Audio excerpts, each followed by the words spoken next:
இங்கே பெரிய பெரிய மது நிறுவனங்களை நடத்துவது யார்? ஒன்று திமுக சார்பில் இருக்கிறவங்க, இல்லைன்னா அதிமுக சார்பில் இருக்கிறவங்க. அப்போ இந்த கடைகளை நடத்துகிறவர்கள் இதை எப்படி மதுவிலக்கு வரணும்னு நினைப்பாங்க? திமுக எவ்வளவு நடத்துகிறான், இழுத்து மூட சொல்லு. இந்தியாவிலேயே கல்லீரல் பாதிக்கப்படுகிற நபர்கள் அதிகமாக இருப்பது தமிழ்நாட்டில். நீங்கள் வீதிக்கு வீதி புற்றீசல் மாதிரி கருத்தரித்தல் மையம் தொடங்கினதுக்கு ஏன் அது உருவானுச்சு?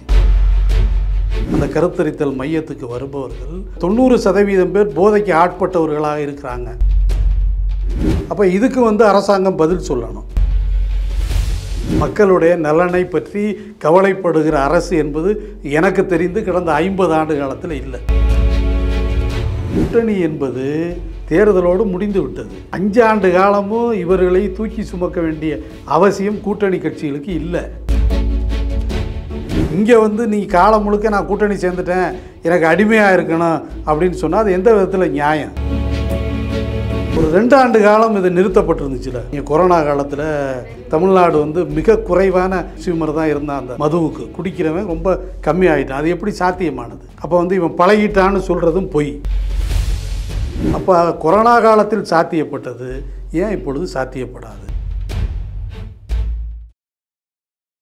நேயர்களுக்கு வணக்கம். இன்று நம்ம நேர்காணல்ல நம்மோடு இணைந்திருக்கிறார் தமிழக மக்கள் ஜனநாயக கட்சியின் தலைவர் திரு KM ஷெரீப் அவர்கள். வணக்கம் சார். வணக்கம். இந்த மாநாடு மத்திய அரசுக்குமே சில பரிந்துரைகளை திருமாவளவன் அவர்கள் வச்சிருக்கிறாரு. இதை மத்திய அரசு இதை இன்டேக்கா எப்படி எடுத்துக்கிறாங்க? இதை மதிக்கிறாங்களா, இல்லை எப்படி இதை பார்க்குறாங்க? மத்திய அரசு மாநில அரசினுடைய தலைவர்கள், அதாவது முதலமைச்சர்கள் சொல்வதை கூட காது கொடுத்து கேட்கறது இல்லை. இதான் இன்றைய மத்திய அரசு. ஹிட்லர் அரசை விட ஒரு மோசமான அரசு தான் இங்கே இருக்குது. அதனால் ஒரு அரசியல் கட்சி அல்லது நாடாளுமன்ற உறுப்பினர் சொல்வதையெல்லாம் காது கொடுத்து கேட்பதற்கு மத்திய அரசு தயாராக இல்லை. அகில இந்திய அளவில் நாங்கள் கொண்டு வருவோம் அப்படின்லாம் சொல்கிறதுக்கு அவங்க தயாரில்லை. அவங்கள பொறுத்தவரை எவ்வளோ வருமானம் வருது, கலாரில் எவ்வளோ வருது, அதில் அரசாங்கம் நமக்கு எவ்வளோ கொடுக்குது, அவ்வளோதான் மத்திய அரசாங்கத்தினுடைய கணக்கு. இதை தாண்டி சிந்திப்பதற்கு மத்திய அரசு தயாராக இல்லை. சரி, இப்போ இருக்கக்கூடிய இந்த சூழலில் மதுவிலக்கு அப்படிங்கிறது தான் அதோடைய நோக்கமாக இருக்குது. ஆனால் பலதரப்பட்ட கருத்துக்கள் எப்படி வருது அப்படின்னு பார்த்தீங்கன்னா, இந்த சூழலில் இது சாத்தியம் இல்லை. தமிழகத்தை பொறுத்த வரைக்கும் அவ்வளவு எளிதான ஒரு விஷயம் இல்லை. அப்படி இருக்கிற பட்சத்தில் அட்லீஸ்ட் அந்த மதுவை ஒரு குவாலிட்டியாவது கொடுக்கலாம். ஏன்னா கள்ளக்குறிச்சியில் அதிக விலைன்னு ஒன்று இருக்குது. அதையும் தாண்டி குவாலிட்டியான ஒன்று இல்லை அப்படிங்கிறதுனால தான் இழப்புகளும் வருது. குவாலிட்டியான ஒன்று மக்களுக்கு போய் சேரலை. அவ்வளோ விலை கொடுத்து வாங்கியும் குவாலிட்டியான மது டாஸ்மாக்லேயே கிடைக்கிறது இல்லை அப்படின்னு தான் சொல்றாங்க. சோ அதை பத்தி உங்களுடைய கருத்து என்ன? மதுங்கிறது ஒரு போதை. இந்த போதையில தரமான போதையை அரசாங்கம் கொடுக்க முடியுமா அப்படின்னு நீங்க கேட்குறீங்க. நான் கொடுக்க முடியாதுன்னு சொல்றேன். ஏன்னா அதுல ஆல்கஹால் கண்டென்ட் அவ்வளவுதான். நீங்க வெளிநாடுகளில் பார்த்தீங்கன்னா மது எப்படி உற்பத்தி பண்ணுறான் அப்படின்னா, இன்னைக்கு காய்ச்சி நாளைக்கு விற்கிறது இல்லை.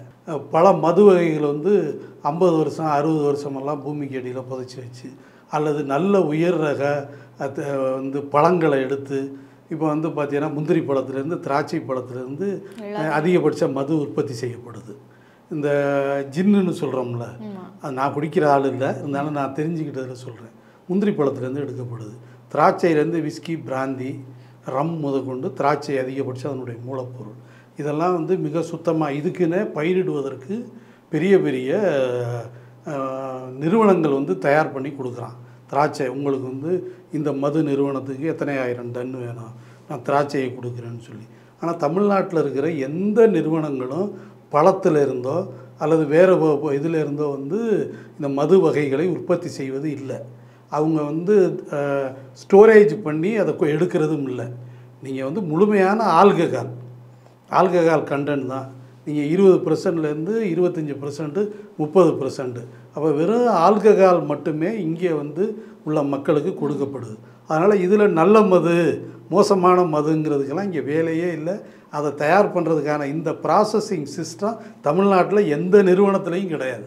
இப்போ வெளிநாடுகளில் ஒரு ஒயின் கொடுக்குறான் அப்படின்னு சொன்னால், இந்த ஒயின் 150 வருஷம் பழமையானது, 100 வருஷம் பழமையானது அப்படின்னு சொல்லி அவன் விற்கிறான். இங்கே அது மாதிரிலாம் எந்த தயாரிப்புகளும் கிடையாது. அப்போ வெறும் ஆல்கஹால் கண்டென்ட்டு தான் இங்கே. கம்மியாக இருக்கா கூட இருக்கா அவ்வளோதான். இதை எந்த தமிழ்நாட்டில் இருக்கிற இந்த அரசாங்கமாக இருந்தாலும் சரி, அதுக்கு முந்தைய அரசாங்கமாக இருந்தாலும் சரி, இது எந்த அளவுக்கு ஒரு மனிதனுக்கு கெடுதல் பண்ணும். போதை மட்டும் இல்லை, உடல் ரீதியாக என்னென்ன பாதிப்புகளை ஏற்படுத்தும், இது மாதிரி எந்த ஆராய்ச்சியும் தமிழ்நாட்டில் கிடையாது. சரி, இப்போ குவாலிட்டியாகவே கொடுத்தாலுமே பாதிப்பு ஒன்று தானே? இல்லை, நீங்கள் 2 விஷயத்தை பார்க்கணும். தரமான மது அப்படின்னு நீங்கள் சொல்கிறீங்க.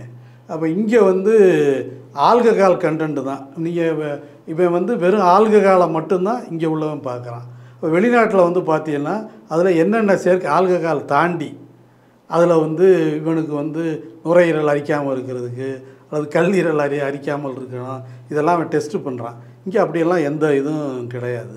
அப்போ இவனை பொறுத்தவரை பியூர்லி ஆல்கஹால் சதவீதம் அதிகமாக போதை அதிகமாகும், ஒன்று தான். இதை தாண்டி அரசாங்கம் வந்து எதுவும் இந்த மதுவில் என்ன ப்ளஸ் இருக்குது மைனஸ் இருக்குதுன்னு எதுவும் தெரியாது. நீங்கள் வந்து மது குடித்தல் தீமையானது, முடிஞ்சு போச்சு. சிகரெட் பிடித்தா புற்றுநோய் வரும், அவ்வளோதான் இந்த நம்ம அரசாங்கங்களை பொறுத்தவரை. அதை தாண்டி இங்கே சிந்திக்கிறதுக்கு தயாராக இல்லை. அப்போ நீங்கள் வந்து நான் மறுபடியும் அதை தான் சொல்ல விரும்புகிறேன். காலையிலே மதுக்கடையில் போய் நிற்கிறான் அப்படின்னு நம்ம சொல்கிறோம்.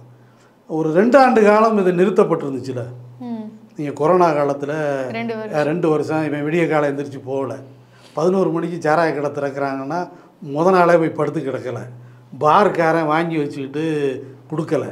இப்போ இந்த மாதிரியெல்லாம் ஒரு 2 ஆண்டு காலம் வந்து தமிழ்நாடு வந்து மிக குறைவான கன்சியூமர் தான் இருந்தான். அந்த மதுவுக்கு குடிக்கிறவன் ரொம்ப கம்மியாகிட்டான். அது எப்படி சாத்தியமானது? அப்போ வந்து இவன் பழகிட்டான்னு சொல்கிறதும் பொய். இவன் வந்து குடிக்கலைன்னா கை கால் ஆடும், மூக்காடும், நாக்காடுன்னு சொல்கிறதும் பொய். அப்போ 2 வருஷம் இவன் இருந்தான்ல, அப்போ மிக குறைவாக தானே இவன் கன்சியூம் பண்ணான், ரொம்ப குறைவாக தானே குடித்தான். அப்போ கொரோனா காலத்தில் சாத்தியப்பட்டது ஏன் இப்பொழுது சாத்தியப்படாது? ஒன்று.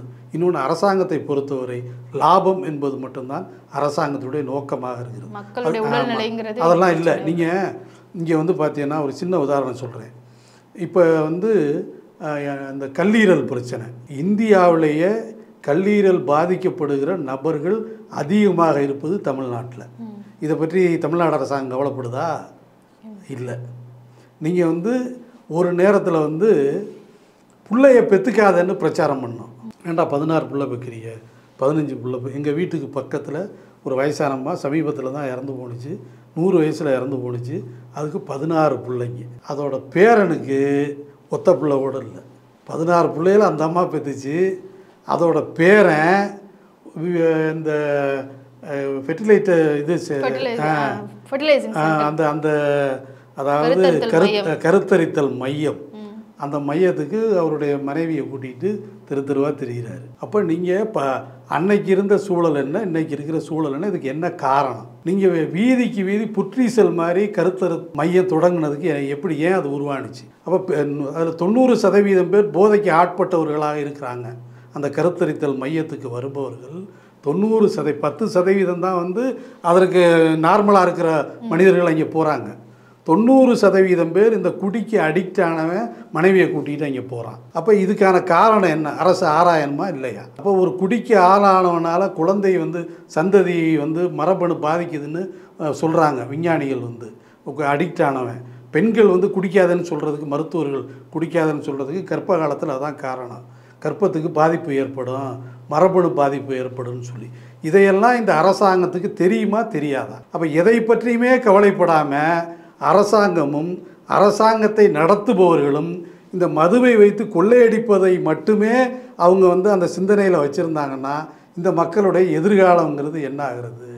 அப்போ இதையெல்லாம் அரசாங்கம் வந்து உணரணும். இங்கே வெறும் மது விலக்குங்கிறது நாங்கள் சத்தம் போடுறோங்கிறது அது மட்டும் இல்லை. சில முற்போக்காளர் வந்து ஒரு கருத்தை முன் வைக்கிறாங்க, குடிச்சே பழகிட்டான், அவனை திடீர்னு நிப்பாட்டினா என்ன ஆகிறது அப்படின்னு சொல்லி. அப்போ இதுக்கு வந்து அரசாங்கம் பதில் சொல்லணும். குடித்து பழகினவனை அவனை மாற்றுவதற்கான அந்த சென்டர்களை வந்து அந்த டீஅடிக்டேஷன் சென்டர்களை உருவாக்கணும். அது மாதிரி குடியை கொஞ்சம் கொஞ்சமாக குறைக்கணும். குறைந்தபட்சம் நீ வந்து நீங்கள் கேள்வி கேட்டீங்கள, தரமானதை கொடுக்க முடியாது இந்த அரசாங்கத்தால். அப்படியெல்லாம் ஒரு அரசாங்கம் நமக்கு நல்ல அரசாங்கமெல்லாம் இந்தியாவில் இல்லை. மக்களுடைய நலனை பற்றி கவலைப்படுகிற அரசு என்பது எனக்கு தெரிந்து கடந்த 50 ஆண்டு காலத்தில் இல்லை. அதுக்கு முன்னாடி வேணால் இருந்திருக்கலாம். அப்படியெல்லாம் அரசெல்லாம் இங்கே இல்லை. ஸோ இப்போ விசிக கொடுக்கக்கூடிய தீர்மானங்கள் வந்து பயனுள்ள தீர்மானம். நிச்சயம் அதை வந்து அரசு பரிசீலிக்கணும், அதை வந்து கருத்தில் கொள்ளணும். இது வந்து நியாயமாக சரியானு விவாதிக்கணும். நீங்கள் வந்து ஒரு மந்திரிக்கு புதுசாக பதவி கொடுக்கறதுல காட்டுகிற அக்கறை, ஒருத்தர் வர்றாரு திடீர்னு அவரை எப்படியாவது மந்திரி ஆக்கிடணும் அப்படின்னு அமைச்சரவையே சேர்ந்து கவலைப்படுது. ஒரு கட்சியே சேர்ந்து கவலைப்படுது. அந்த கவலை அக்கறை சாமானிய மக்களின் மீது இருக்கணும்ல. உங்களுக்கு எங்கேருந்து வருமானம் வருது?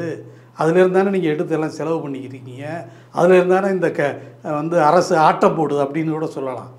அவன் ஆட்டம் போடுறதுனால தான் இந்த அரசு ஆட்டம் போடுது. அப்போ அவனுடைய ஆட்டம் ஏன் இப்படி ஆடுறான், அதை எப்படி குறைக்கிறதுன்னு இந்த அரசாங்கம் வந்து நினச்சி பார்க்கணும்ல, அவனை பற்றி கவலைப்படணும்ல. அந்த கவலைப்படுங்கள் என்கிற வாதத்தை விடுதலை சிறுத்தைகள் முன்வைக்குது. அது சரியான வாதமாகத்தான் நான் கருதுகிறேன். சார், இப்போ திமுக கூட்டணியில் இருந்துக்கிட்டே வந்து விசிக வந்து திமுகவுடைய ஆட்சியில் வந்து கொஷின்ஸ் எல்லாம் எழுப்புறாங்க. அவங்களுக்கு எதிரான கருத்துக்கள் தவறாக இருக்கிற பட்சத்தில் அதை சுட்டியும் காட்டுறாங்க. ஸோ இப்படி இருக்கிற பட்சத்தில் ஏற்கனவே அதிமுக தான் வந்து காலங்காலமாக எதிர்க்கட்சியாக இருந்துட்டு வருது. ஸோ அந்த எதிர்க்கட்சி இப்போ வீக்காக இருக்கிற இந்த சமயத்தில் விசிக இதே மாதிரியான பயணம் வச்சுட்டு இருந்தாங்கன்னா அவங்களும் எதிர்க்கட்சியாக ஆகிறதுக்கான வாய்ப்புகள் இருக்கா? இப்போ நீங்கள் வந்து ஒரு கூட்டணி சேர்றோம் அப்படின்னா கூட்டணிக்காக வந்து 5 ஆண்டு காலமும் அவர்கள் சொல்வதையெல்லாம் கேட்டுக்கிட்டு இருக்க முடியாது. நீங்கள் இப்போ ராஜாஜி படத்தை வந்து வச்சுருக்காங்க. இங்கே ராஜாஜியும் திமுகவும் கூட்டணி சேர்ந்து தான் ஆட்சி மாற்றத்தை ஏற்படுத்தியது. நீங்கள் காங்கிரஸ்லேருந்து திமுக அந்த ஆட்சியை கைப்பற்றுவதற்கு ராஜாஜியும் ஒரு உதவியாக இருந்தார். அவர் கூட்டணி தான். திமுக ஆட்சிக்கு வந்தோன்னா ராஜாஜியை விட்டுட்டு பெரியார் பக்கம் போயிட்டாங்க திமுக. அண்ணா வந்து ராஜாஜியை போய் பார்க்கல, பெரியாரை தான் போய் பார்த்தாரு. ஏன்னா நாள் வரையும் பெரியார் காங்கிரஸுக்கு ஆதரவாக இருந்தார். காங்கிரஸுக்கு ஓட்டு போடுன்னு சொன்னார். ஆனால் அதே பெரியார் வந்து திமுகவை எதிர்த்து பிரச்சாரம் பண்ணார். ராஜாஜி வந்து திமுக கூட்டணியில் இருந்தார். ஜெயிச்சவொன்னே ராஜாஜியை விட்டுட்டு பெரியார்கிட்ட போயிட்டாங்க, ராஜாஜிட்ட போகல. அப்போ கூட்டணி என்பது தேர்தலோடு முடிந்து விட்டது. 5 ஆண்டு காலமும் இவர்களை தூக்கி சுமக்க வேண்டிய அவசியம் கூட்டணி கட்சிகளுக்கு இல்லை. உலகம் முழுக்க அதான் நடக்குது. ஆனால் தமிழ்நாட்டில் மட்டும்தான் கூட்டணி கட்சிகளை தூக்கி சுமக்கிறோம். ஆமாம், இன்றைக்கி ஒன்றும் இல்லை, மத்திய அரசாங்கத்தில் மந்திரியாக இருக்கிறாரு ராம்விலாஸ் பஸ்வான் பையன் சிராக் பஸ்வான். அவர் வந்து எங்களுடைய கொள்கைக்கு மாற்றாக இந்த அமைச்சரவையில் நீடிக்கணும்னு எனக்கு அவசியம் இல்லைன்னு நேற்று சொல்கிறாரு. இப்போ தான் அந்த மந்திரி சபை பதவி ஏற்றுறது. ஒரு 3 மாதம் கூட இல்லை, 100வது நாள் இப்போ தான் கொண்டாடுறாங்க. 100 நாளைக்குள்ளேயே எதிர்க்கிறது வருது மத்தியில் இருக்கிற ஆளுகிற கூட்டணியில் இருந்து. இங்கே வந்து நீ காலம் முழுக்க நான் கூட்டணி சேர்ந்துட்டேன், எனக்கு அடிமையாக இருக்கணும் அப்படின்னு சொன்னால் அது எந்த விதத்தில் நியாயம்? அதனால் கூட்டணி தர்மங்கிறதெல்லாம் அது கிடையாது. அது தேர்தலோடு முடிஞ்சு போச்சு. எதிர்கேள்விகள் அவசியம் இருந்தால்தான் இந்த கூட்டணி அரசே நடக்கும், ஜனநாயகம் இருக்கும். நிச்சயமா. இந்த மாநாட்டில் பார்த்தீங்கன்னா திமுகவினர் மட்டும்தான் வந்து பங்கேற்றிருக்காங்க. மற்ற கட்சிகளுக்குமே வந்து அவர் வந்து அழைப்பு விடுத்திருந்தார். இப்போ ஆரம்பித்த தாவேக்காக்கு கூட வந்து அவர் அழைப்பு வந்து விடுத்திருந்தாரு. அப்போ ஏன் வந்து திமுக மட்டும் இதில் வந்து கலந்துட்டு இருக்காங்க? இல்லை, அவங்க அழைப்பு விடுக்கிறதுங்கிறது வேற. நேராக போய் பார்த்து இப்போ போய் திரும்ப விஜயை போய் நேராக சந்தித்து நீங்கள் வாங்கன்னு சொல்லியிருந்தா அவங்க மறுத்தா அதனுடைய நிலை என்பது வேறு. அதே மாதிரி அதிமுக போய் நேராக கூப்பிட்டு நீங்கள் வாங்கன்னு மறுக்கிறதுங்கிறது வேறு. அவங்க யாரும் நேராக போய் கூப்பிடலை. இது ஒரு ஓப்பன் ஸ்டேட்மெண்ட், யார் வேணாலும் கலந்துக்கலாம் அப்படின்னு. அப்போ இவங்க இன்னமும் வந்து திமுக கூட்டணியில் இருக்காங்க. இப்போ ஒரே நேரத்தில் வந்து திமுகவை சார்ந்தவர்களும் அதிமுகவை சார்ந்தவர்களும் கலந்து கொள்வதற்கான வாய்ப்புங்கிறது இல்லை. அந்த அளவுக்கு அரசியல் முதிர்ச்சி பெற்றவர்களாக தமிழ்நாட்டை சேர்ந்தவர்கள். ஏன்னா இது வந்து ஒரு சமுதாய அக்கறையோட ஒரு பண்ணக்கூடிய ஒரு மாநாடா இருக்கு. அப்ப மற்ற கட்சிகளுக்கும் அந்த நோக்கம் இருந்தா வந்திருப்பாங்க இல்லையா அப்படின்னு. இல்லை, நீங்க அதான் பிரச்சனை. அப்படி வந்து ஒரு சமூக அக்கறை உள்ளவர்கள் அல்லது வந்து ஒரு பரந்த மனப்பான்மை உடையவர்கள் அப்படிங்கிற மாதிரி இங்கே அரசியல் கட்சிகள் இல்லை. ஆனால் ஜெயலலிதா காலத்தை தாண்டி இப்போ பரவாயில்ல. அப்போ ஜெயலலிதாவெல்லாம் அவங்க அதிமுக பொதுச் செயலாளர் இருக்கையில் திமுக காரன் கல்யாணத்துக்கு போனாவே கட்சியை விட்டு நிற்கிடுவாங்க. அப்போ அந்த மாதிரி ஒரு சூழல் இப்போ இல்லை. திமுகவும் அப்படி தான். அதிமுக கல்யாணத்துக்கு போனாவெல்லாம் நடவடிக்கை எடுக்கிற மாதிரி ஒரு சூழல்லாம் கடந்த காலத்தில் இருக்குது. இப்போ அப்படி இல்லை. இப்போ கொஞ்சம் லிபரலாக ஆகிருக்குது. ஆனால் இது இன்னமும் வந்து அதிகப்படுத்தணும். ஆனால் அதனால் வந்து இந்த மாநாட்டில் திமுக அதிமுக ஒரு சேர கலந்து கொள்வது என்பது சாத்தியம் இல்லை. இந்த மாநாட்டில் வந்து ராஜாஜி அவர்களுடைய கட் அவுட் வச்சதையும் வந்து ஒரு விமர்சனமாக பார்க்கப்படுது. ஏன்னா விசிகவுடைய கொள்கைகளுக்கு கொஞ்சம் அப்போசிட்டாக இருக்கக்கூடிய ஐடியாலஜி தான் ராஜாஜி அவர்களுக்கு இருக்கு. அவர் மதுவிலக்கை வந்து ஆதரவு பண்ணியிருக்கிறார் ராஜாஜி அவர்கள். அதனால அவர் கட் அவுட் வச்சதாக தான் பார்க்கப்படுது. ஆனாலுமே விமர்சனங்கள்லாம் இருக்குது. அது இல்லை, அது விமர்சனங்கள் வரும். என்னை பொறுத்தவரை ராஜாஜி கட் அவுட்டை வைக்கிறத தவிர்த்து இருக்கலாம். ஏன்னா அவர் வந்து சேலம் பகுதியில் வந்து முதல்ல அந்த மது விலக்கை கொண்டு வர்றாரு. அதுக்கப்புறம் தமிழ்நாடு முழுக்க கொண்டு வந்தாருன்னு சொல்கிறாங்க. சிலர் இல்லைன்னு அதுக்கு பதில் சொல்கிறாங்க. அப்போ ராஜாஜி மட்டும் இல்லை, அப்புறம் பக்தவச்சலத்துக்கு நம்ம கட் அவுட் வைக்கணும். அதுக்கு முன்னாடி இருந்த முதலமைச்சர்களுக்கு கட் அவுட் வைக்கணும். ஏன்னா அவங்கெல்லாம் வந்து இந்த மது விலக்குக்கு ஆதரவாக இருந்தவர்கள் தான். இப்போ ராஜாஜியை மட்டும் ஸ்பெசிஃபிக்காக முன்னிறுத்த வேண்டிய அவசியம் இல்லை என்பதுதான் என்னை போன்றவருடைய கருத்து. வச்சுருக்காங்க, அது அவங்க கட்சியினுடைய முடிவு. அதை நம்ம பெரிய விமர்சனமாக பண்ண வேண்டிய அவசியம் இல்லைங்கிறது தான் என்னுடைய கருத்து. சரி, இப்போ கருணாஸ் அவர்கள் வந்து ஒரு கருத்தை முன் வச்சிருக்காரு. அதாவது திருமாவளவன் அவர்கள் வந்து சாதிய ரீதியான கட்சிகளுக்கு வந்து அழைப்பு விடுக்கலை அப்படின்ற மாதிரி சொல்லியிருந்தாங்க.